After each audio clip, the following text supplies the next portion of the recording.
दोस्तों यूएई के एक बड़े फैसले ने फ्रांस के सबसे अहम फाइटर जेट प्रोग्राम को झटका दे दिया है और इसी के साथ एक नया सवाल खड़ा हो गया है, क्या अब इसका असर भारत पर भी पड़ेगा। इतना ही नहीं, ऑफिशियली पहली बार फ्रांस सरकार ने राफेल की इलेक्ट्रॉनिक सिस्टम का एक्सेस भारत को देने से मना कर दिया है। जानते हैं फ्रांस, भारत और यूएई से निकल कर आई इस खबर के बारे में डिटेल में। दरअसल फ्रांसीसी मीडिया की रिपोर्ट्स के मुताबिक फ्रांस ने भारत को डैसॉल्ट राफेल के इलेक्ट्रॉनिक सिस्टम का सोर्स कोड देने से मना कर दिया है। ये सोर्स कोड वही सॉफ्टवेयर निर्देश होते हैं जिनके जरिए विमान के अंदर मौजूद सभी इलेक्ट्रॉनिक सिस्टम काम करते हैं। अगर किसी देश के पास ये कोड होता है तो वह अपनी जरूरत के हिसाब से विमान में बदलाव और अपग्रेड कर सकता है।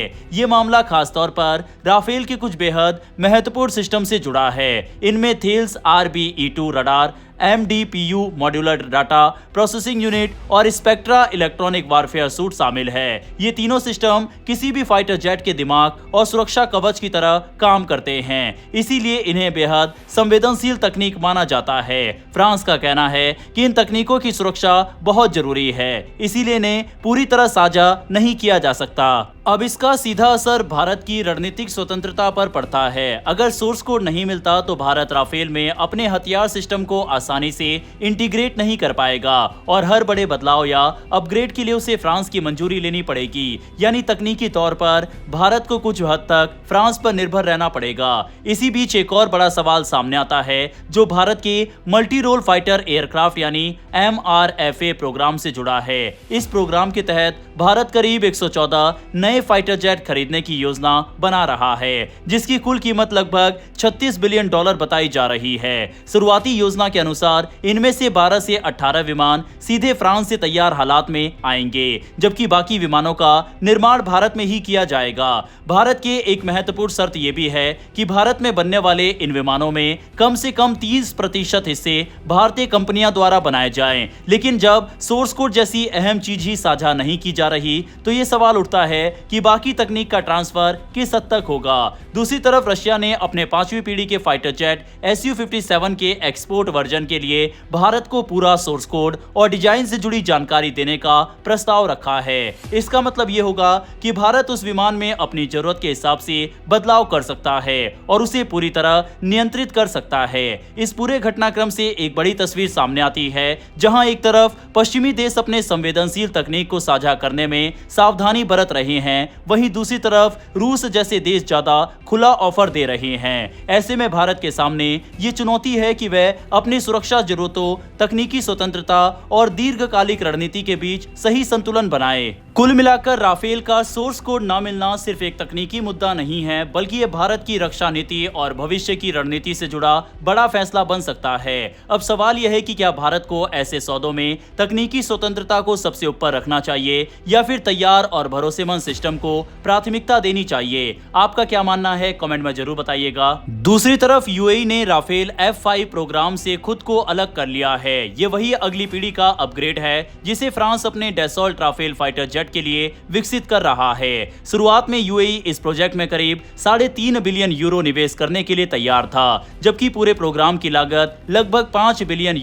मानी जा रही है। लेकिन बात अटक गई टेक्नोलॉजी ट्रांसफर पर, खास तौर पर एप्ट्रॉनिक्स जैसे संवेदनशील सिस्टम को लेकर, जिन्हें फ्रांस साझा करने के लिए तैयार नहीं था। यूएई का यह फैसला फ्रांस के लिए सिर्फ आर्थिक नुकसान नहीं बल्कि एक रणनीतिक झटका भी है। दोनों देशों के बीच लंबे समय से मजबूत रक्षा संबंध रहे हैं। फ्रांस ने यूएई को करीब €16 बिलियन के 80 राफेल विमान बेचे हैं और इसके अलावा भी कई एडवांस हथियार सिस्टम दिए हैं। ऐसे में इस स्तर की साझेदारी में दरार आना भविष्य के सहयोग पर भी असर डाल सकता है। अब बात करते हैं राफेल F5 की, जो सिर्फ एक साधारण अपग्रेड नहीं बल्कि पूरी तरह नई क्षमता वाला वर्जन है। इसे 2033 से 2035 के बीच सेवा में लाने की योजना है।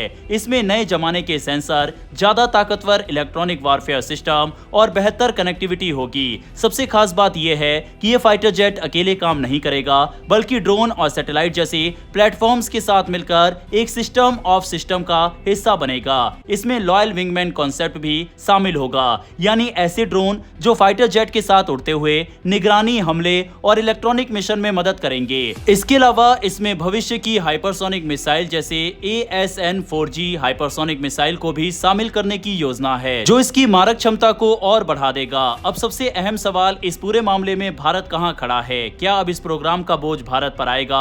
इसका सीधा जवाब है नहीं। फ्रांस को ही इस प्रोजेक्ट को पूरा खर्च उठाना पड़ेगा, भले ही यूएई इससे बाहर हो गया हो। हालांकि भारत इस कहानी में एक अहम भूमिका निभाता है।